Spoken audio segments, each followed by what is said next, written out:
कटेगा कहाँ पे छिपेगा कहाँ पे बचेगा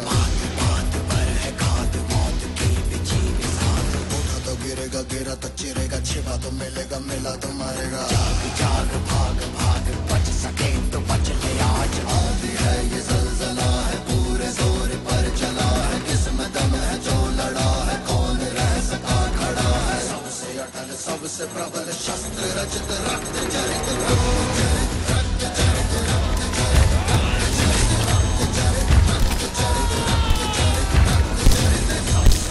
सबसे प्रबल शस्त्र रचित रक्त चरित ಕತ್ತಿ ಮೇಲೆ ನಡೀತಿದೆ ನಮ್ಮ ಲೈಫು. ಸ್ವಲ್ಪ ಯಾಮಾರಿದ್ರು ಸಾಕು ಶ್ರದ್ಧಾಂಜಲಿ ಅರ್ಪಿಸೋ ಕಾಲಂನಲ್ಲಿರ್ತಾನೆ ಮನುಷ್ಯ.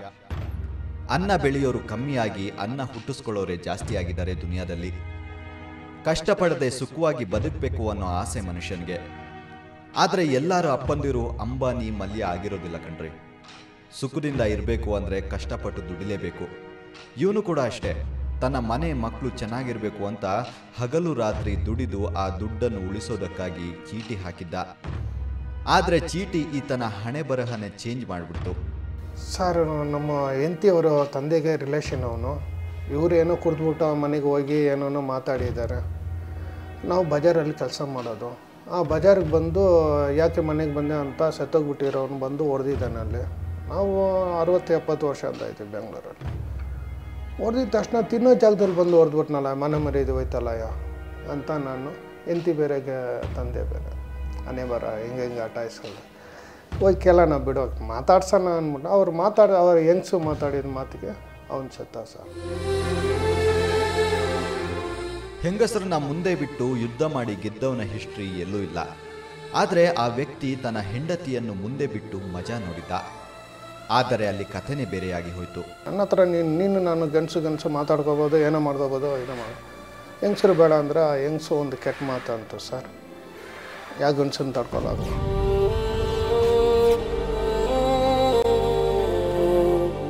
ಚೀಟಿ ಹಾಕೋದು ಬಿಡೋದು ಅವರವರ ವೈಯಕ್ತಿಕ ವಿಷಯ.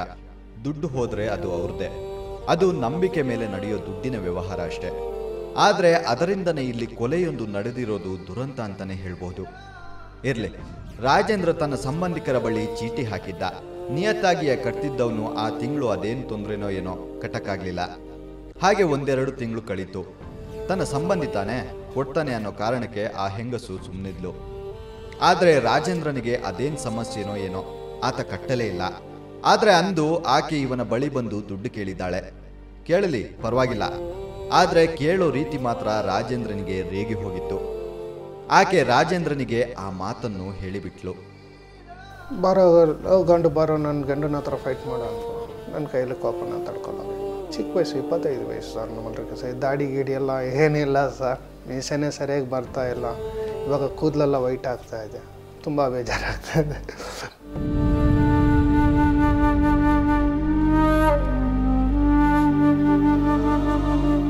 ಈ ಮಾತು ರಾಜೇಂದ್ರನಿಗೆ ರೊಚ್ಚಿಗಳಿಸಿಬಿಟ್ಟಿತ್ತು.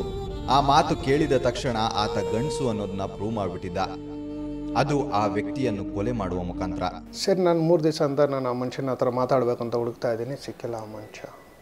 ಸರಿ, ಏನಪ್ಪ ಮಾಡೋದು ಅಂದ್ಬಿಟ್ಟು ನಾನು ಸರಿ 3 ದಿವಸ ಆಯಿತು ನಾನು ಅಲ್ಲೂ ಪೇಸ್ಟ್ ಮಾಡಿ. ಸರಿ ಏನು ಅಂದ್ಬಿಟ್ಟು ನಾನು ಹೋಗಿಬಿಟ್ಟು ಸ್ನಾನ ಮಾಡ್ಕೊಂಡು ಬಟ್ಟೆ ಹಾಕ್ಕೊಂಡು ಬಂದೆ ಸರ್. ಪಾಲ್ಟಿ ಮುಂದೆನೇ ಸಿಗ್ತಾವ ನನಗೆ ಆಚಾರ ಅಂತಕ್ಕಂಥದ್ದು.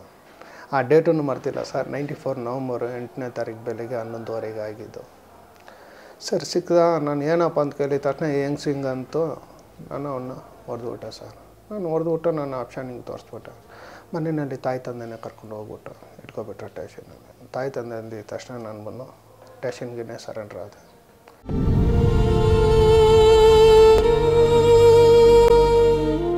ಅಂದು ರಾಜೇಂದ್ರ ಕೋಪದ ಕೈಗೆ ಬುದ್ಧಿ ಕೊಟ್ಟು ರಕ್ತ ಅಂಟಿಸಿಕೊಂಡು ಬಿಟ್ಟಿದ್ದ. ಆ ವ್ಯಕ್ತಿ ತನ್ನ ಹೆಂಡತಿಯ ಆ ಮಾತಿನಿಂದ ಹತ್ಯೆಗೀಡಾಗಿದ್ದ. ಸತ್ತವನು ಅದ್ಯಾವ ಜನ್ಮ ಎತ್ತಿ ಭೂಮಿಲಿದ್ದಾನೋ ಏನೋ.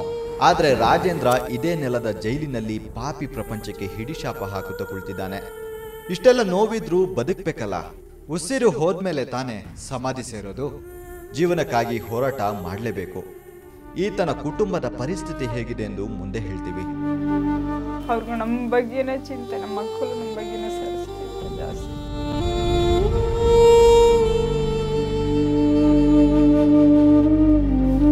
ಮನೆ ಬೇರೆ ಹೊಡೆದಾಕ್ತಾರಂತ ಈ ಮಕ್ಕಳನ್ನ ಕರ್ಕೊಂಡು ಎಲ್ಲಿ ಹೋಗೋದು ಗೊತ್ತಿಲ್ಲ ಸರ್. ನಮ್ಮ ಹತ್ರ ಅಡ್ವಾನ್ಸ್ ಇಲ್ಲ, ಏನೂ ಇಲ್ಲ ನಮಗೆ.